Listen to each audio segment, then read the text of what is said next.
Welcome to, I think, the second PD session put on by AIMTAC, which is the Association of Independent Music Teachers at Alberta College. We've been doing a number of online things. One of the PD session means professional development. This is actually aimed at my colleagues, so we can see what each other do. Another initiative of AIMTAC is going to be to have an AIMTAC YouTube channel, which is still in the works. And so the pandemic isn't all bad. We get to do certain things that we wouldn't even have thought of otherwise. And and with me on this show is going to be Callum MacDonald, a student of mine, and he'll answer a few questions, and at the end you'll hear a really wonderful performance of his. Improvisation in classical music. Why did we say improvisation in classical music? Well, for the reason that might not be obvious, but also probably is obvious. For most people, improvisation means jazz and nothing else. And many people don't realize that improvisation isn't a modern thing that started with the jazz age, but it's been going on as long as there's been music. In fact, really, except for when European music started getting written down, about 800 years ago or so, everything was improvisation or memorization. And there's a fine line between those. But what does people usually think of in improvisation? What distinguishes it from composition? Well, the obvious difference is an improvisation is not written down. Another one, though, that most people associate with the word is an improvisation is on something or about something. It starts with something and you change it or add to it. And that's mostly what we're going to be looking at. There's nothing to stop you from improvising from scratch, something that doesn't sound like anything anyone has ever heard before. There is one like that on my Google Drive. And by the way, anybody watching this who wants to hear other material that I have done and have available, all that you have to do is send me an email, ravonberg@gmail.com. That's ravonberg. And I can give you permission to look into my Google Drive account, and there will be all kinds of things there. But anyhow, so yes, you can do an improvisation on nothing at all. If you write it down, you can call it a composition. But I've been doing with my students exactly that, and we call them compositions anyhow. So we won't be looking at that so much this time. But there is a whole spectrum between completely free creation and completely bound ways of doing it. The most common forms or modalities in which improvisation took place, and there are historical records of that. One of them is cadenzas. A cadenza is something that happens in a concerto, let's say a piano concerto with piano and orchestra, and near the end of the movement there comes a climactic chord, a dominant chord to be sure, and the orchestra shuts up and the soloist gets to show his stuff. And he does whatever he does, and when he sort of figures he's done enough, he kind of nods to the conductor, okay, you can start playing again. A smaller example of cadenzas, and we might even look at some of that today, is also even further back, not further back than the classical period, the Baroque period. There was quite a tradition for singers to improvise a short cadenza right at the cadence, which is the ending of whatever their song was. And both of those arts were lost during the 19th century, mainly because composers like Beethoven complained about it They thought what those players and those singers were doing was not so good. I can do it much better. You do what I tell you to do, and music became much more a top-down, dictatorial sort of art. That's changing nowadays, but it was back in the middle of the 20th century when I grew up, very dictatorial. Another form in which improvisation took place was very, very common in the Baroque. Lots and lots, in fact, the majority of music that was written in the Baroque period before 1750 was in binary form. And when you look at it on a page, you see a minuet, let's say, with two halves, either of equal length or the second one is a little longer than the first one. And they both have repeat signs, which means you play the first half, then you play it again. You play the second half, then you play it again. And that's exactly what you hear in performances. And that's exactly what they expect in exams. But that's not what they did in those days. They would always have shown off in the repeat how creative they could be in changing what was already there. And there's a man by the name of Kipnis. His father was Igor Kipnis, a famous singer. I forget his name, but he came to Edmonton about 20 years ago and gave a seminar for music teachers and talked about that and demonstrated it too. We might do some demonstrating of that today. The last mode of improvisation that I want to refer to, yes, until very recently, nobody improvised anymore, not even pianists. But the one group of players that did keep alive the tradition of improvising, other than, of course, jazz players, were church organists. And only in Europe, especially mostly only in Germany, the art of church organists improvising on a tune is almost completely dead in North America. It's just organists in North America are so incredibly conservative that they would never do anything creative. But in Germany, it's kept alive. I think it gets taught at the conservatories, and I know one case of where an organist applied for a job, and for his interview, for his audition, they asked him to improvise on a tune, and that's probably may well still be going on. And we're not going to get into that too much because we're not playing an organ here, but you can still do the same form on a piano, and I might demonstrate that later on. So let's work from the more strict forms to the freer forms. And we start with the most strict sort of things, is where you just have and you have something and you change it. I'd like to start with something in a rock style, actually. And maybe Callum, who's with us here, you don't have to, Callum, but if you feel like it, you can put in your 2 bits worth. This is easy as pie.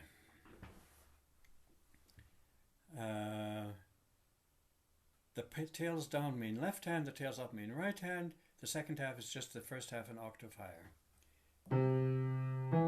That's it. And actually, yeah. So it starts in the left hand, but you can do everything in the right hand. And over on the right, you can see what I'm playing. I'm just plugging that into each of those starting notes. It's as simple as that. To make it sound a bit more like rock, we can put a bass to it.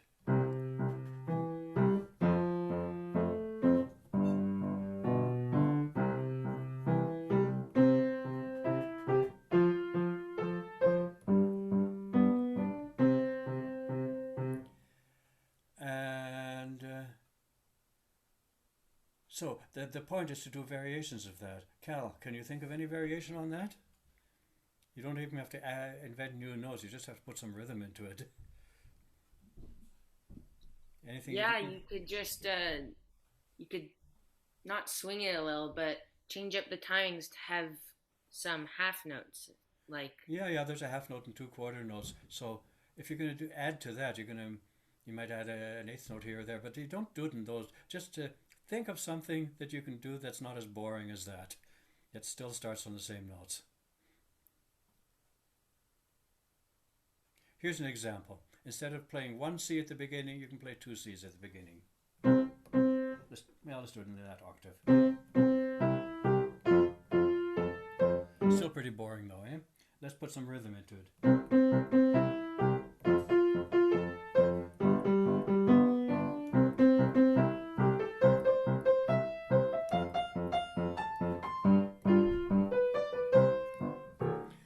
And stuff like that. Okay, well, you get the point, Abe. Do you want to try your hand at it, Cal?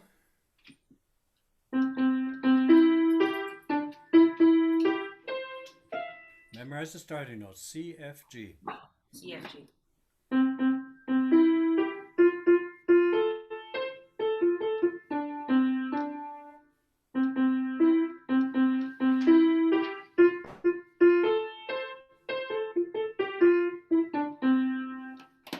You see, what's happening, Cal, is that you're already getting ideas other than what those people had in mind, which is cool. It's perfectly cool. And we're going to talk about that later on, how you start something and then don't continue it the way you're supposed to, but go off in a different direction. That's what you were doing to the minuet. Here it is. And any grade 1 student doing this in their exam would play each half twice, and it would get very boring the second time.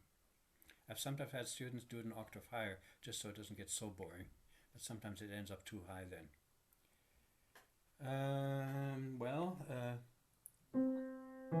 Up an octave higher, isn't it? So, supposing we made you play that 100 times as a punishment, you'd get very bored, right? Yes, very boring. So, can you think of anything you can add to that to make it more interesting?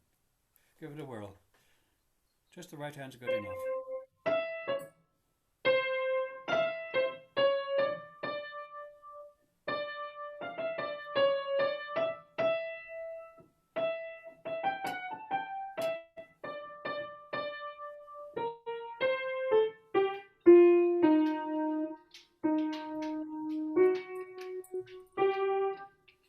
Okay, so I'll say to that, there is one advantage to having the left hand there. It keeps you in time. Yeah. You can do almost, especially if you're doing jazz, you can do almost anything you want rhythmically, but you still have to end at the right time. Rocking.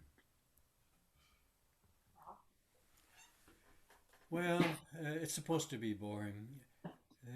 The little girl is locked into her house because of COVID pandemic and is not allowed to go outside and play. And so she just rocks her chair back and forth and feels sad and bored. And this is what's written.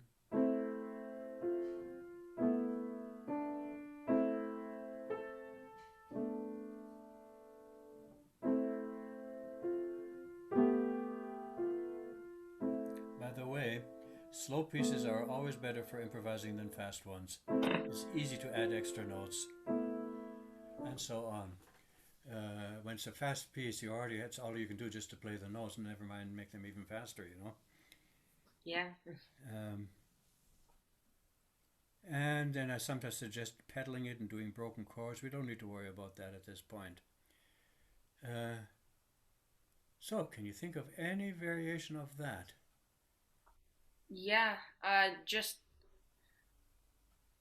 I would add a bit more rhythm, really. Please try it. Just play the right hand.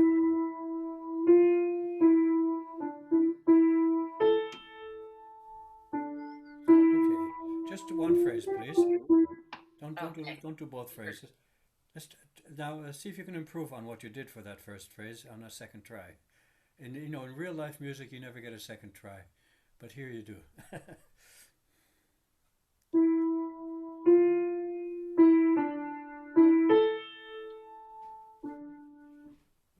Okay, I'm going to do what you did with a broken chord accompaniment to make the rhythm more clear to our listeners.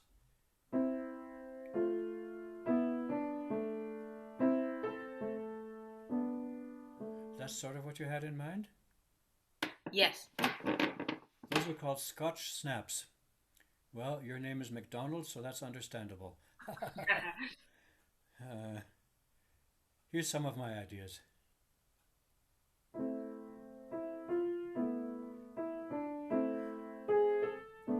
because usually when you compose things, there's a pattern, there's a rhythmic pattern that tends to get repeated until it gets boring. Then you have to change it. Or same number of notes but a different rhythm.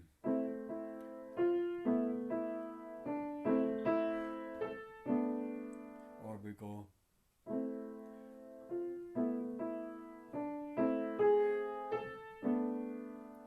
You can always decorate a note with its neighbor, most commonly the lower neighbor, like I did there.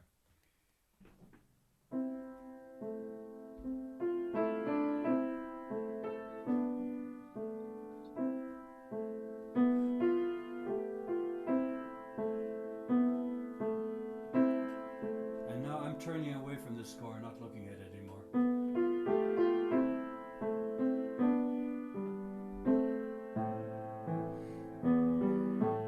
That's not on the page.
But I could have gone on much longer than that too.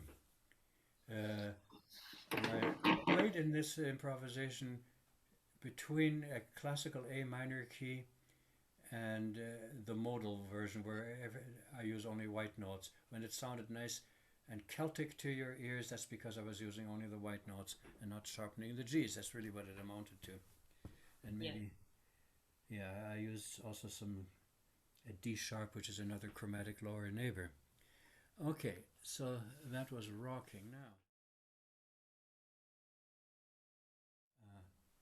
A saraband is a slow Spanish dance where they sort of sway from side to side, and they always sway sideways on the second count of the bar. There's always a sort of a heavy accent on the second count, or often there is. But Bach's sarabands are so stylized that it's almost impossible to dance to them.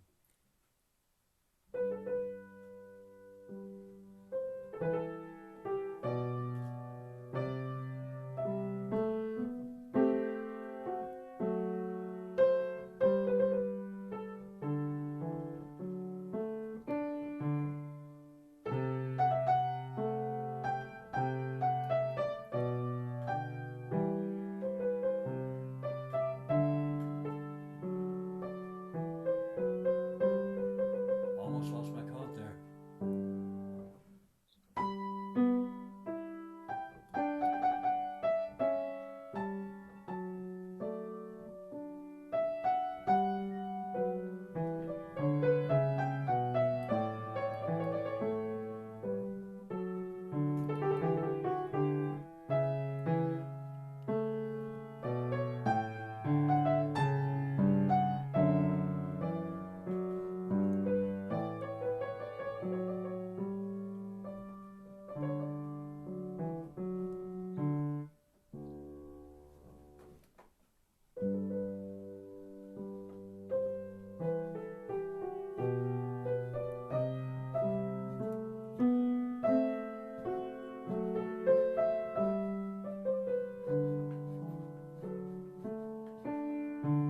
Ornaments don't need to be in fast trills, they can be slow notes too. I'm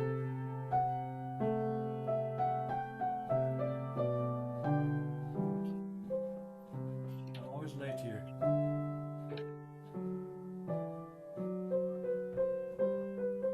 Just like the jazz player.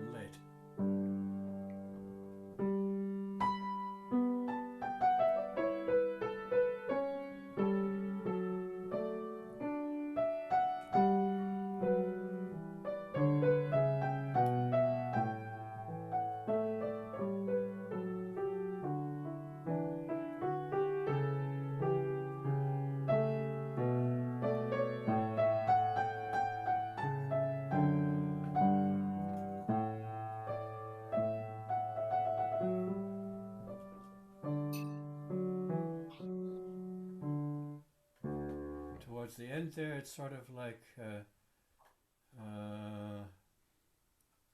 walking on a tightrope and almost losing your. I did lose my balance a bit there. But when you do it well, it can be very exciting to listen to. Okay, so there's an example of what you can do in a binary form. And now I'm going to move on to another Bach piece. Let's see. And what I'll be doing in this prelude is mostly changing the right hand as I did in the other one, but also in the left hand I'll add a few extra notes. And most of those notes that I'm going to be adding will be neighbor notes of the notes that are already there, which will create more dissonances. And very few people ever do it with their left hands, but it works in this piece and is worth trying.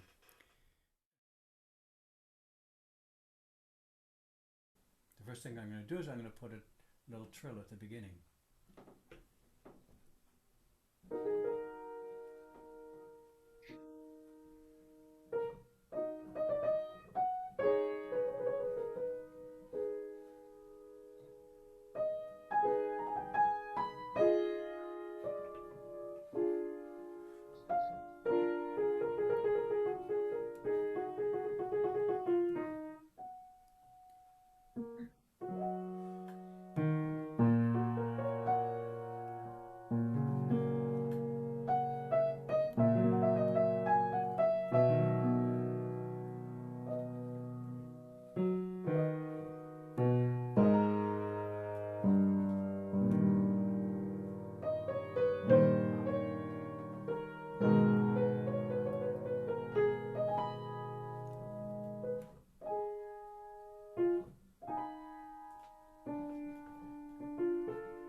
extend the ending.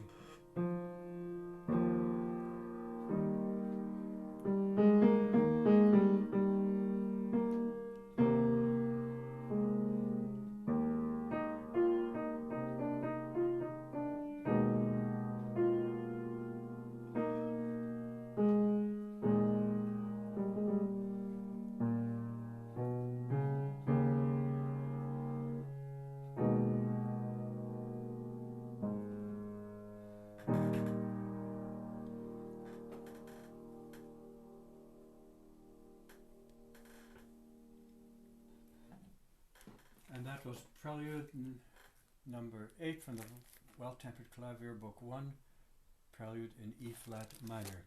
That was the first category of improvisation, which I would call elaboration. It's essentially what jazz players do. Now we'll come to what I call interjection. A singer has a very short thing to sing here. But who may abide the day of his coming? And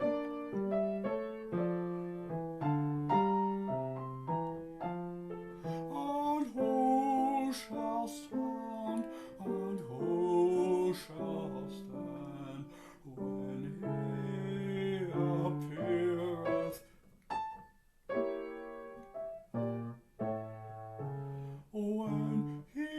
And the simple version is when he appeareth. But you could do all kinds of things. When he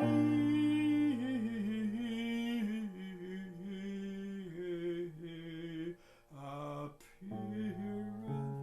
and all kinds of other things are possible. And this was quite expected, and we would have heard stuff like that at the first performance of the Messiah in Dublin, Ireland. It was actually. And there are pieces that give you opportunities for cadenzas. Now, the first one I'm going to play will be a piece by Bach, and I've got it here on the share screen. I will play a little bit from the beginning, and then I'll start playing somewhere. But do you see, if you see a fermata like this in any concerto or symphonic score, means that's where the cadenza gets put. And apparently that tradition already existed in Bach's time, and he was probably expecting his students to put a cadenza in there. But nobody does it nowadays, because you only play the notes that are printed, and that's all anybody does. So let me find that Sinfonia. It's the last one in the book, actually. It starts like this.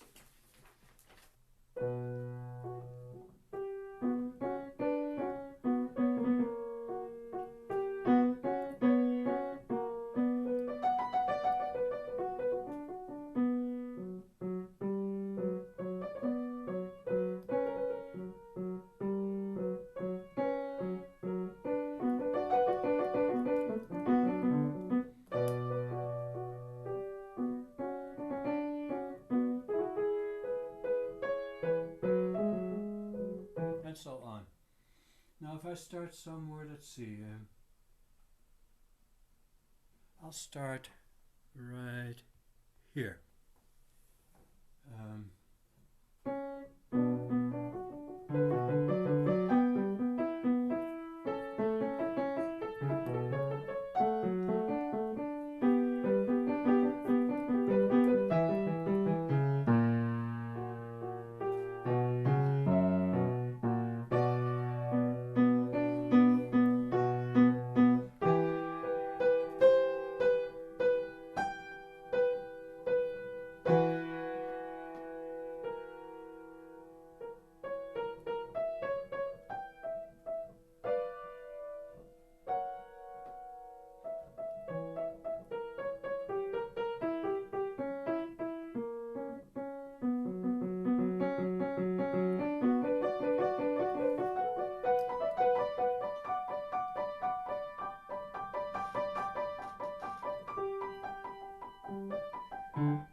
deviate now.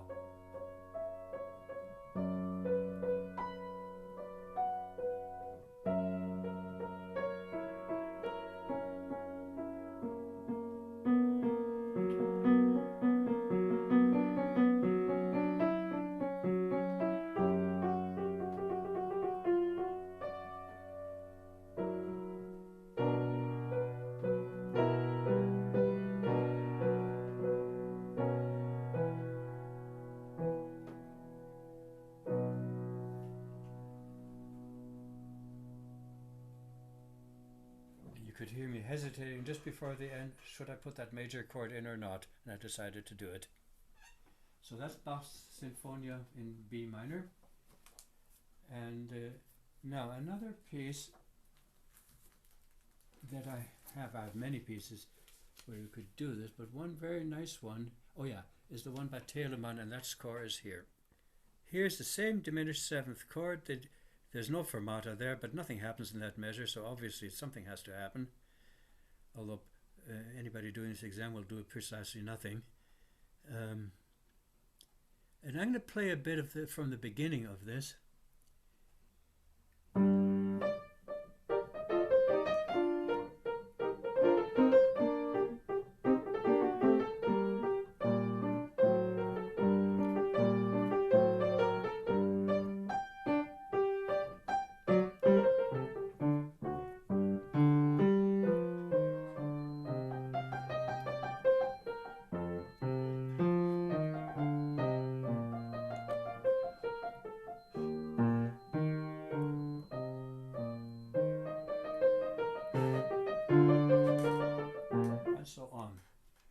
I said I would go from there. Okay, so that goes like this.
Nicest example of cadenzas, and this is from a sonata by Haydn. So I'm going to play the first page and maybe a bit more, and then I'm going to skip to the end. And I didn't scan that, but you'll hear a very obvious place, again a diminished 7th chord, where there's room for a cadenza. As I'm approaching that point, I will take care to play exactly as printed. This is on page 51, measure 129, where that happens. But the piece starts like this.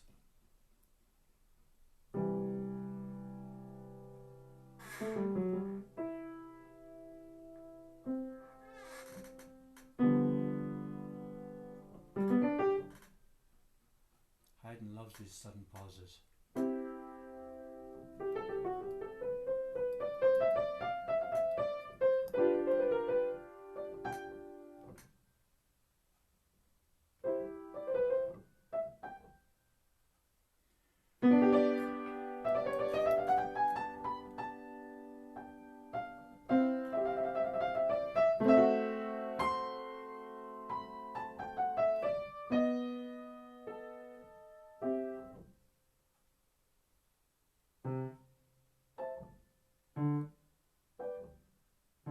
See, I broke it up. 2 and 3 and.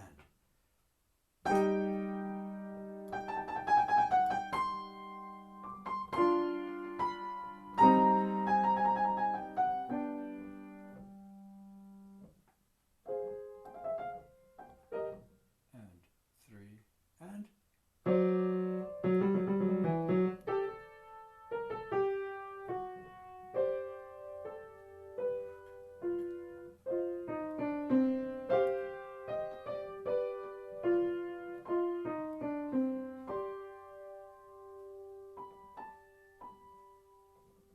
And that's sort of the end of that first page. Now I'm going to go towards the end.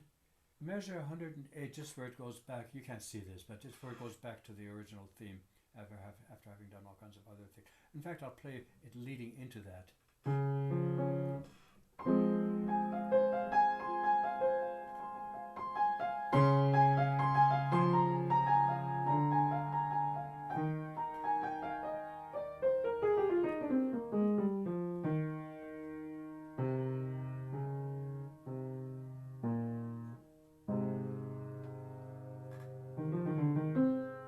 Here it is in a different key.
There's the diminished 7th chord.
extended the ending a bit there too. And then that brings us to the most fun kind of improvisation, where you just start something and take it somewhere else than where it's supposed to go. So I'll play that page that you can see more or less as the way it's written, and then we'll sort of play freely with it.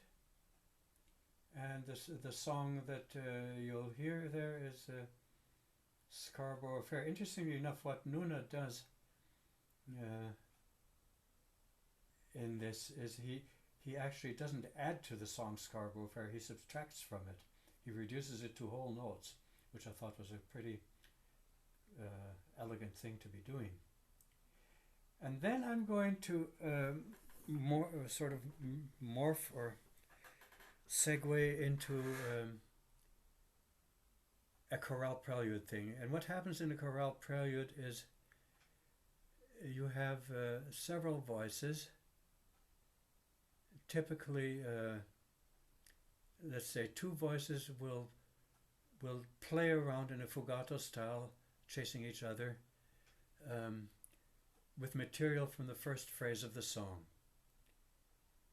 And when that has sort of had its fun, then you will hear in another voice, in my case you're going to hear it low down in the bass, the actual song in very slow notes, just the first phrase. And then in the next section you play around with the material of the second phrase, and when that's been played enough, you hear the second phrase in slow notes. That's what chorale preludes do. The most notoriously familiar example of a chorale prelude is this one.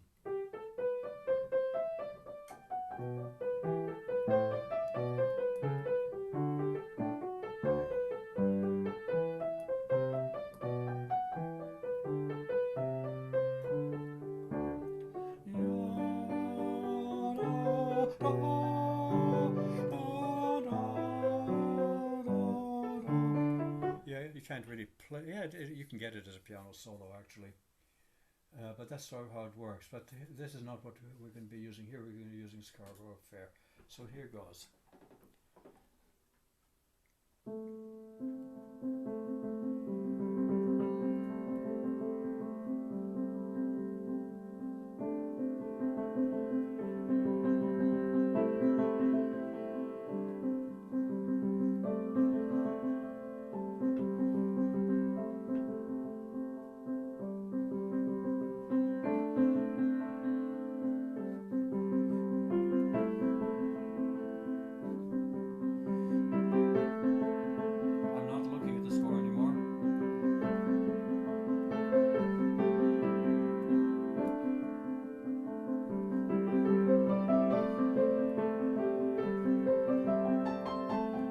Pentatonic scale here.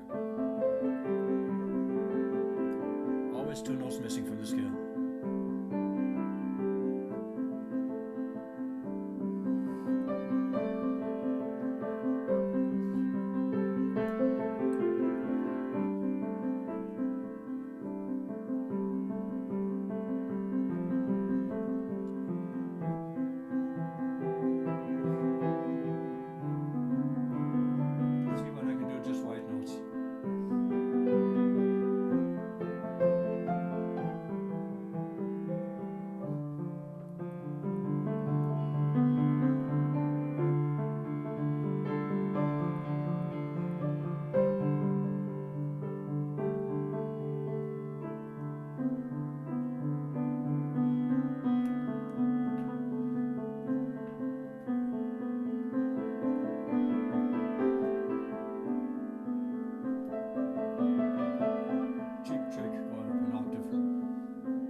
they get the idea, and that's the sort of thing they expect European organists to be able to do.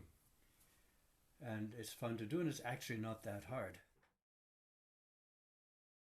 One piece that I have often taken as an example of how can you take it in a new direction is this most notoriously popular of all classical pieces.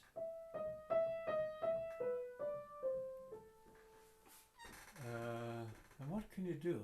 It's in 3/4 3/8 time.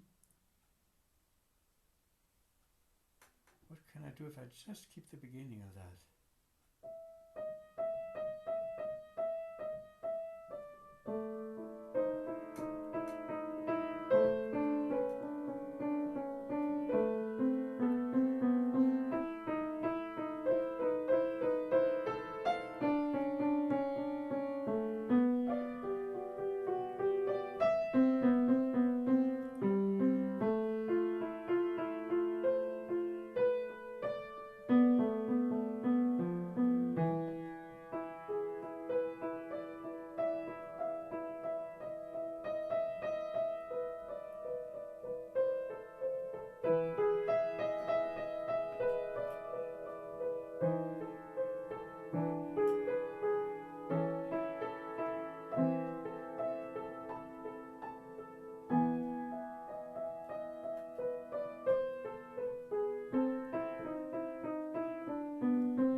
So we did that before, didn't we?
In my Google Drive account, if you want to check that out, you will hear me combining, and this is not improvisation, I wrote every note out though, the Für Elise and the Waldstein Sonata, which starts like this.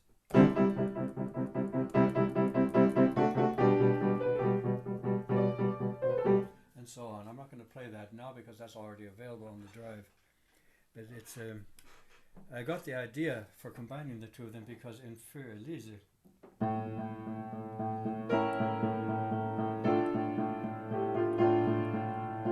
something like that happens in there, and I thought, yeah, they have something in common. They have a common relative there, a point of contact. There it is, on the edge of a dream. You sort of on the edge between sleeping and waking. You can't quite put your finger on what you've been dreaming about. You can't quite wake up either. I'm sure we've all been in that kind of a state. I don't think I need to make that any larger. The elements of this piece by Walter Nuna are there are only two chords, this chord, and then it changes to this chord. That's all it uses for chords. Another element is these little things, which are really almost superfluous. And why does it keep jumping away from me? The other thing is this scale here. which is in a contrasting key full of flats. And in my version, I don't use that D flat major scale. I use a whole tone scale instead, because that sounds more dreamy to my ears than a major scale. But the D major scale sounds like this.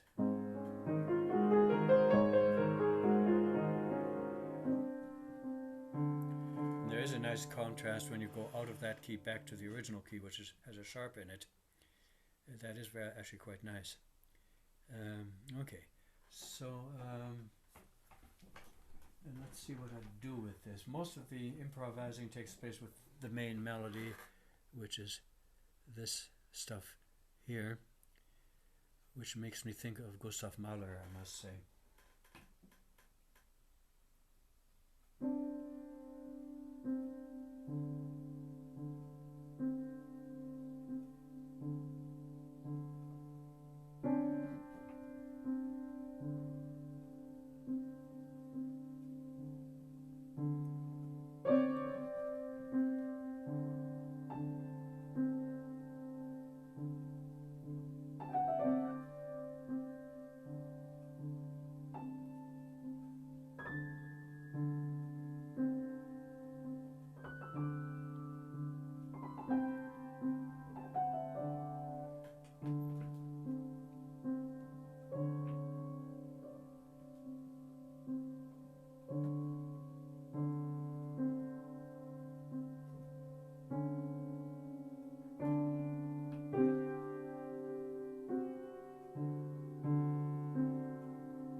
What do you want to do then? Play it the way it's written, or just part of it the way it's written? And then... Well, in my improvisation, I actually start almost the way it's written, but not perfectly the way it's written. I don't start with the exact way. That is absolutely cool, and do that. Don't change anything. Okay. So let's hear it.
My composition teacher at the University of Alberta was Violet Archer. And when she had her 80th birthday, we threw a birthday party for her right here in my house, right here in this room. And for that occasion, I wrote, and I call it an improvisation. Jig is her most popular piece. The reason it's popular is they put it on the grade 5 exam. And lots of students had to learn it. And the piece goes about like this.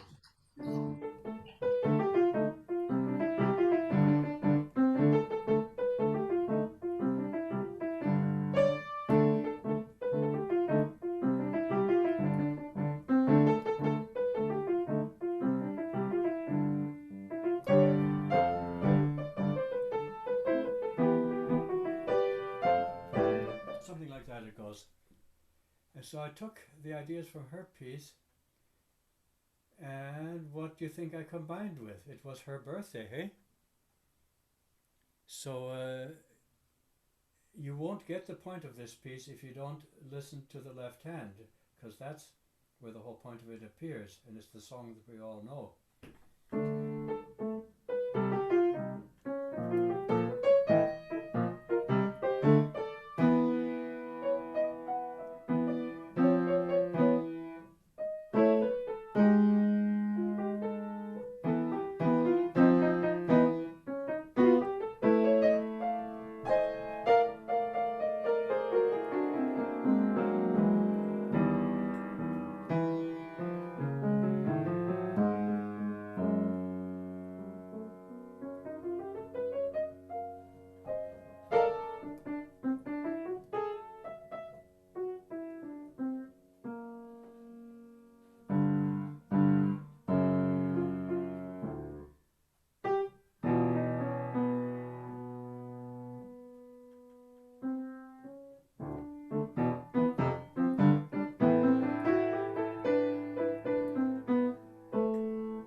Yeah, that was my birthday present for Violet Archer, and maybe we'll wrap it up with that.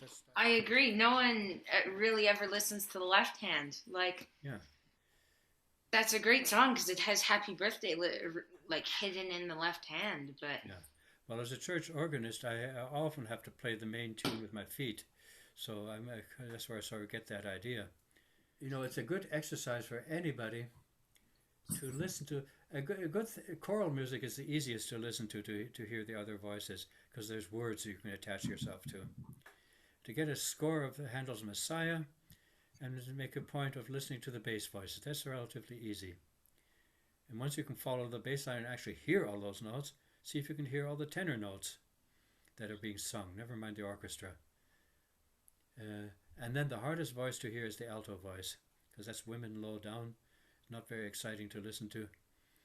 And it takes a real effort to actually hear those notes sometimes. And sometimes you'll be studying a score and saying, like I do this Wagner workshop, we're still doing it. You dropped in on that at the beginning for a while. And we study the score, and then we listen to it and we say, well, half of the things I just finished talking about, you can't even hear. Composers miscalculate. They have all these great ideas, they stuff them all into the paper. It all fits on the page, you know. But can a human being actually hear all those things? yeah. But I think I wasn't overloading the listener there. You just have to pay attention to the left hand. Okay, so thanks very much, Cal, and we'll stay in touch, eh?